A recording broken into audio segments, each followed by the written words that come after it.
1141999, presensi 44, mata kuliah Hukum Otonomi Daerah dengan dosen pengampu Bapak Dani Muhtada, Rombel 2, Fakultas Hukum Universitas Negeri Semarang.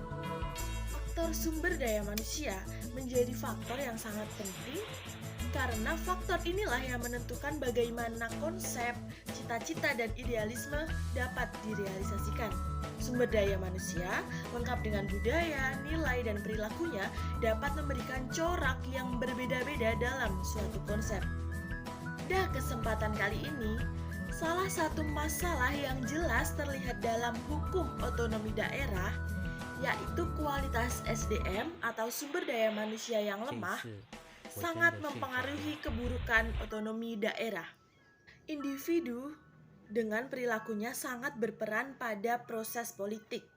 Secara konseptual, para pemimpin negara sangat memahami dan mengerti mengenai nilai-nilai demokrasi seperti kebebasan berpendapat. Namun, pada kenyataannya, para pemimpin negara tersebut dalam mengambil keputusan atau memperlakukan warga negaranya sangat tidak sesuai atau sangat bertolak belakang dengan nilai demokrasi.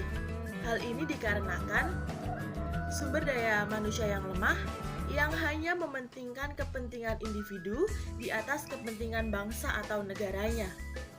Dengan demikian, sebenarnya secara mendasar sangat dibutuhkan ahli-ahli politik atau pemerintahan yang mengerti dan memahami mengenai substansi, filosofi, argumentasi dari otonomi daerah, dan mereka dapat menjelaskan kepada masyarakat atau stakeholders dan meyakinkan masyarakat mengenai pelaksanaan otonomi daerah itu sendiri.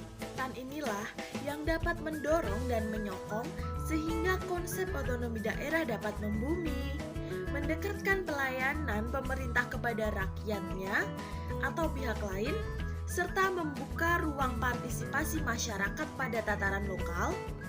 Peran menjembatani konsep-konsep yang menguntungkan dari otonomi daerah ke dalam praktik-praktik yang nyata. Sumber daya manusia merupakan kata kunci untuk mewujudkan harapan otonomi daerah menjadi kenyataan yang menguntungkan bagi semua pihak.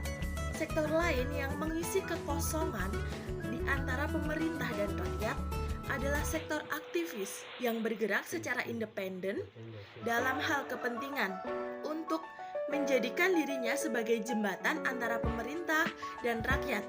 Peran sumber daya manusia ini yang pada akhirnya akan menentukan berhasil, sukses atau tidaknya otonomi daerah yang dicita-citakan oleh bangsa Indonesia.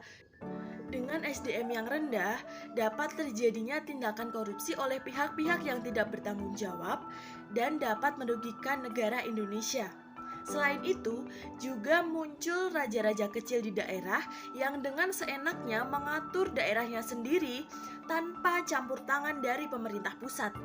Maka dari itu, ada salah satu cara, yaitu diadakannya demosi, adalah suatu tindakan memberikan kekuasaan dan tanggung jawab yang lebih kecil, atau dengan kata lain penurunan pangkat atau jabatan karena dinilai kurang cakap dan kurang berprestasi pada jabatannya tersebut. Dengan demikian, adanya cara demosi tersebut diharapkan oknum yang tidak bertanggung jawab dapat lebih positif dalam mencapai dan menyelesaikan tujuannya. Konsep otonomi daerah di negara Indonesia ini juga lebih baik ke depannya, dan semua hal-hal baik mengenai pemerintahan yang mengutamakan kemakmuran dan kesejahteraan rakyat Indonesia. Demikian masalah dan solusi terkait hukum otonomi daerah yang dapat saya sampaikan. Mohon maaf apabila ada kesalahan. Semoga semuanya dalam keadaan sehat dan tetap mematuhi protokol kesehatan. Terima kasih, stay safe semuanya. Wassalamualaikum warahmatullahi wabarakatuh.